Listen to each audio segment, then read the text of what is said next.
Manhood is exceptionally hard, and life is hard. But how you shape yourself will determine how hard it is for you and how miserable it will be. As a man, there is no easy life. Your life is not about being easy. Your life is not about being happy. Your life is always going to be difficult. All of the pain you feel, all of the sadness you feel, you're supposed to feel as a man, and you have two effective binary choices. You either go through the suffering and go through the trauma and go through the hardship it takes to be a man of value, or you suffer eternity as a nobody. And being invisible, I would argue, is almost worse. You can have a very stress-free life if you work in Starbucks. You don't care about the Starbucks once you clock off. You go home, you play video games, and you exist until you die. That's stress-free, but you have to suffer being a nobody. Alternatively, you can go out there into the world, try and implement your mark on the world, work hard, try to get rich, more money, more problems. You can try and start a business, the stress of that. You can lose your girlfriend because all you're doing is working. This is a new level of stress, a new level of trauma, but at least you'll be a somebody at the end of it. There's two ways to suffer. You either suffer becoming a somebody, or you suffer as a perpetual and forever nobody. What did Napoleon say? He said, glory is fleeting, but obscurity is forever. Absolutely. Glory is fleeting, but obscurity is forever. And when he says fleeting, that's a really good point, because everything in life is rented, especially your glory as a man. When you have a good body, it is not a good body as complete. It's not finished. You haven't completed the task. You have rented that good physical condition. You must train every day to retain it. Everything is rented. Your body, you don't just get a good body and you're done. You still have to go to the gym every day to maintain that good body. You don't just get a hot girl and it's done. You still have to work hard for her to always love you and respect you. You don't just start a business and now you're rich. No, you have to start a business and work on that business every day. If you take your eye off the business, it will fail. Everything in life is rented. So when he says glory is fleeting, he's also absolutely not correct, because glory is fleeting and you have to constantly and endlessly work for it and make sure that you never stop. Otherwise, it will be taken from you. But obscurity is forever. If you never make a mark on the world, then you effectively never existed. And when you're gone, nobody will care. The reason our Father is discussed at length is because of who me and Tristan are. And the reason we will be discussed forever is because of who our sons will become. And that's very important, because you have a duty to your ancestors and you have a duty to God. So you must make a choice. And this is a genuine choice for you people at home. Do you want to live in obscurity forever and be invisible and not matter and have an easier life? I would argue that it's not easier, because in your heart and in your soul, you're going to feel guilty knowing you could have been something you're not. Or do you want to try your absolute best and struggle and suffer every day of your life, paying the rent for all of the amazing things around you? We pay endless rent. We pay rent for our bodies. We pay rent for our relationships. We pay rent to keep our kids. We pay rent to keep our business. We pay rent to keep our freedom. Every single day is work to pay the rent. It's absolutely never ending. And you have to make that choice. So if you have a pen and paper in front of you, you need to decide, do you want to be invisible with a lower rent bill? Or do you want to be important and work hard and suffer to make sure that the rent is paid? It's a choice you must make, and it's binary, and you must be extremely dedicated towards the decision you finally make. Absolutely everything as a man is your responsibility.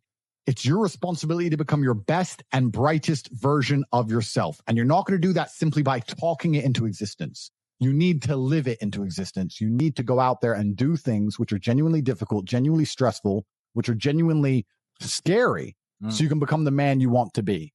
So you have to take responsibility for these things, and you have to seek them and choose and find the correct difficulties for you to overcome, so you can build a character worth having. I believe that it's pain that teaches. I don't believe men especially can learn any way besides pain. We talk about learning a lesson the easy way or the hard way. And I'll tell you something. We've all been offered chances to learn a lesson the easy way our entire lives. And guess what? We didn't learn anything, and we kept doing it. It's natural, intrinsic inside of men. You'll see a man drive a car too fast and almost crash 100 times, and he won't learn his lesson until he's crashed that car. We only learn things the hard way. It's only pain that can teach a man. Every single time something bad happens to me, that's how I see it. I see it as God teaching me to make me more wise, more formidable, a more capable opponent. And that's how you have to approach life. Every single hero in every single movie goes through adversity. There's never been a hero movie where all he does is win. No, to be a hero, you have to suffer. If you're suffering in some degree, even if you're a normal guy with a normal job and you're suffering at your job, or you're heartbroken because your girl left you or whatever, if you're suffering, that's part of your hero's journey.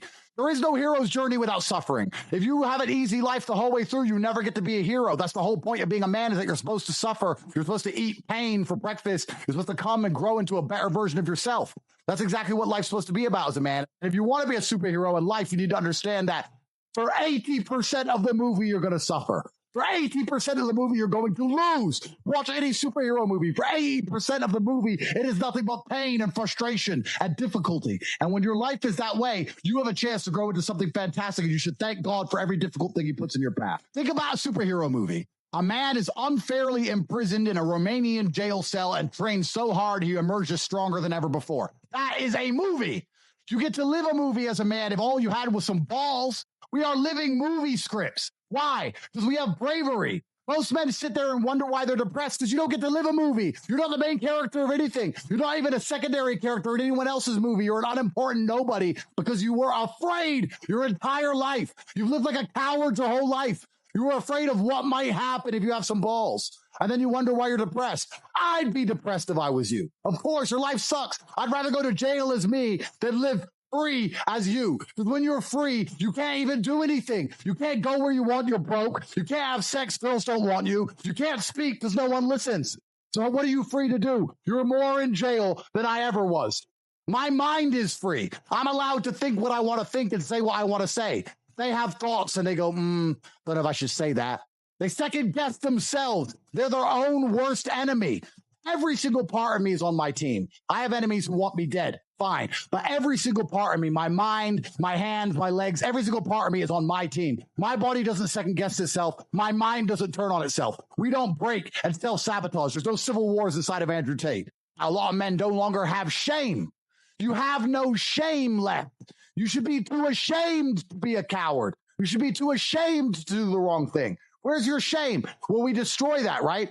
We destroy that even in schools with men and stuff. I'll tell you something. My brother can shame me into doing something. He can shame me. He can call me a pussy or a coward, and I'll stand up and say, no, I'm not, and I'll do the brave thing. Shame works for men sometimes. I say to men all the time. Men come to me and say, I can't get a girlfriend. I say, it's because you're a loser.